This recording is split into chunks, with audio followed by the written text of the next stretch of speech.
नमस्कार। जब हम कोई स्विच ऑन करते हैं तो हमें उसकी सुरक्षा पर पूरा भरोसा होता है ना? पर यह भरोसा आता कहां से है? दरअसल इसके पीछे दो बहुत ही महत्वपूर्ण सिद्धांत काम करते हैं। आज हम इन्हीं दो सिद्धांतों को समझने वाले हैं, फॉल्ट लेवल और फॉल्ट लूप इम्पीडेंस, और वो भी खास तौर पर ऑस्ट्रेलिया और न्यूजीलैंड के मानकों यानी AS/NZS 3000 और हैंडबुक 301 के नजरिए से। ये सवाल असल में हर इलेक्ट्रिकल इंजीनियर के काम का आधार होना चाहिए। देखिए, असली सेफ्टी सिर्फ अच्छी वायरिंग करने तक सीमित नहीं है। असली सेफ्टी है सबसे खराब सिचुएशन के लिए तैयार रहना। ये सोचना कि अगर कुछ गलत हो गया तब क्या होगा। हमारा डिजाइन इसी तब क्या होगा का जवाब है, और यही इन स्टैंडर्ड्स का असली मकसद है। तो आज हम क्या क्या कवर करने वाले हैं? सबसे पहले हम समझेंगे इलेक्ट्रिकल सेफ्टी की नींव क्या है, फिर हम फॉल्ट लेवल को जानेंगे, उसके बाद फॉल्ट लूप इम्पीडेंस की भूमिका को समझेंगे, फिर देखेंगे कि ये दोनों आपस में कैसे जुड़े हैं और खास तौर पर ऑस्ट्रेलिया न्यूजीलैंड के संदर्भ में इनकी क्या अहमियत है, और आखिर में हम कुछ मुख्य बातें दोहराएंगे। अच्छा, इससे पहले कि हम आगे बढ़ें, एक बात साफ कर देना जरूरी है। ये सारी बातें पूरी तरह से ऑस्ट्रेलियन और न्यूजीलैंड स्टैंडर्ड्स पर आधारित हैं। इन देशों में सेफ्टी का जो सबसे बड़ा सिद्धांत है वो है फॉल्ट सेफ्टी। मतलब सिस्टम सिर्फ नॉर्मल कंडीशन में ही नहीं बल्कि फॉल्ट होने पर भी सुरक्षित होना चाहिए। इसे ऐसे समझिए, एक अच्छी कार में सिर्फ अच्छे ब्रेक्स ही नहीं होते, एयरबैग्स भी होते हैं, है ना? ब्रेक्स रोज काम आते हैं, एयरबैग्स इमरजेंसी के लिए हैं। इलेक्ट्रिकल सिस्टम को भी ठीक इसी तरह डिजाइन किया जाना चाहिए। तो आइए हमारे पहले कॉन्सेप्ट पर आते हैं, फॉल्ट लेवल। इसे समझने का सबसे आसान तरीका है इसे इलेक्ट्रिकल सिस्टम का वर्स्ट केस सिनेरियो मानना। मतलब अगर कोई शॉर्ट सर्किट होता है तो ज्यादा से ज्यादा कितनी जबरदस्त ताकत या कहें कि करंट पैदा हो सकता है। ये वही ताकत है जिसके लिए हमें सिस्टम को तैयार करना है। इसका टेक्निकल नाम है प्रोस्पेक्टिव शॉर्ट सर्किट करंट या PSC। ये वो अधिकतम करंट है जिसके बहने की संभावना है। सोचिए, अगर किसी वजह से दो तार सीधे सीधे आपस में जुड़ जाएं बिना किसी रुकावट के, इसे हम कहते हैं बोल्टेड फॉल्ट। इस हालत में जो करंट का सैलाब आएगा उसे रोकने के लिए सिर्फ दो ही चीजें होंगी, सप्लाई का सोर्स यानी हमारा ट्रांसफार्मर और उस तक आने वाली तारों का अपना रेजिस्टेंस या इम्पीडेंस। तो सवाल यह है कि ये फॉल्ट करंट कितना ज्यादा होगा। ये तीन मुख्य बातों पर निर्भर करता है। पहला, आपका सप्लाई सोर्स कैसा है, मतलब ट्रांसफार्मर है या जनरेटर। दूसरा, खुद ट्रांसफार्मर का अपना इम्पीडेंस कितना है। और तीसरा, सप्लाई केबल्स की लंबाई और मोटाई कितनी है। इसको पानी के पाइप वाले उदाहरण से समझना बहुत आसान है। जितना बड़ा और छोटा पाइप होगा उतना ज्यादा पानी तेजी से बहेगा। ठीक वैसे ही जितनी मोटी और छोटी केबल होगी उतना ज्यादा फॉल्ट करंट बह सकता है। अब ये ट्रांसफार्मर इम्पीडेंस क्या चीज है?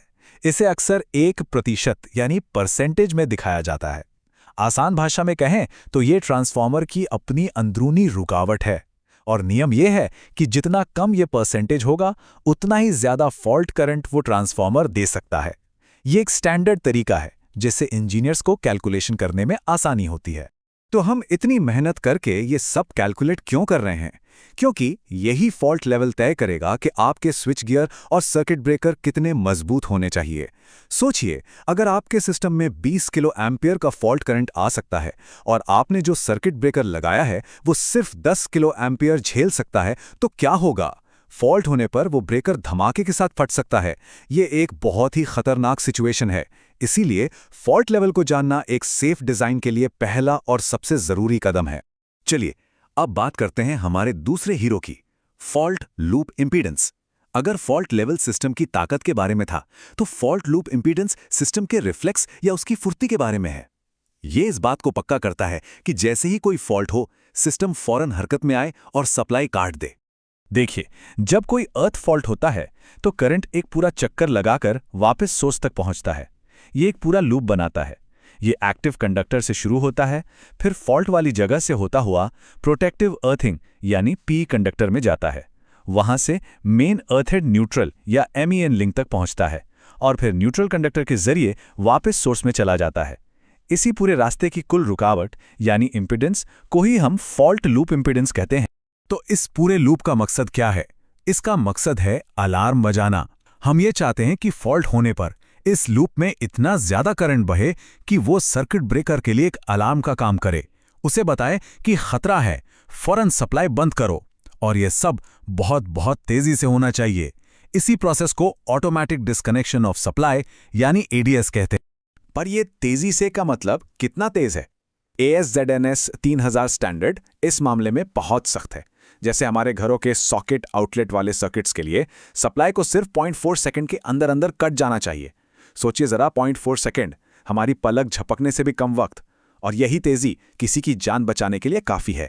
तो अब तक हमने फॉल्ट लेवल और फॉल्ट लूप इंपीडेंस को अलग अलग समझा, लेकिन असली कहानी तब शुरू होती है जब हम इन्हें एक साथ देखते हैं। क्योंकि एक सुरक्षित डिजाइन के लिए इन दोनों को एक दूसरे से अलग करके नहीं देखा जा सकता। ये एक ही सिक्के के दो पहलू की तरह है। डिजाइनर के लिए ये एक बहुत ही दिलचस्प चुनौती है। एक तरफ हमें सोचना होता है मैक्सिमम फॉल्ट करंट के बारे में, जो कि हमारा फॉल्ट लेवल है।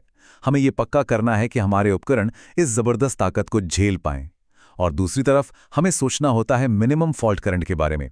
हमें ये पक्का करना है कि सबसे कम फॉल्ट करंट भी इतना ज्यादा हो कि हमारा सर्किट ब्रेकर उसे पहचान कर ट्रिप कर जाए। मतलब झेलने की क्षमता और ट्रिप करने की गारंटी, दोनों एक साथ।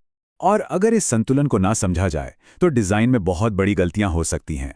जैसे कुछ लोग सिर्फ फॉल्ट लेवल पर ध्यान देते हैं और बहुत मजबूत उपकरण लगा देते हैं, पर ये भूल जाते हैं कि सर्किट के आखिरी छोर पर शायद इतना करंट ही ना बहे कि ब्रेकर ट्रिप हो।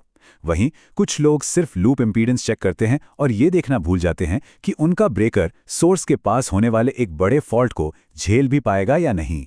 एक अच्छा डिजाइन इन दोनों बातों का ध्यान रखता है, वो भी डिजाइन स्टेज पर ही।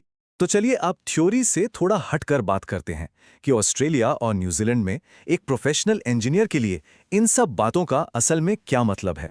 देखिए, यहां ये सब कैलकुलेशन सिर्फ अकादमिक अभ्यास नहीं है। ये AS/NZ 3000 की मूलभूत और कानूनी जरूरतें हैं।